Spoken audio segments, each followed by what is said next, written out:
What is Exemption 3585, and how does it impact your tax liability? Let's break down this specific provision in simple terms. An exemption is essentially a specific portion of your income that the government decides is not subject to taxation. When income is marked as exempt, it means you pay 0% tax on that specific amount, effectively lowering your overall tax burden.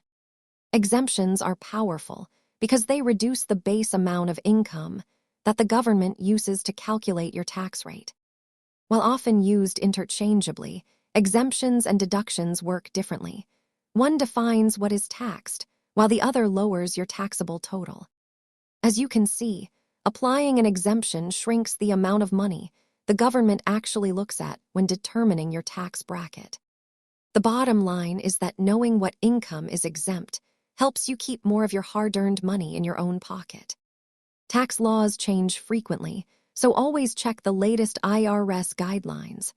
Thanks for watching, and remember to subscribe for more money basics.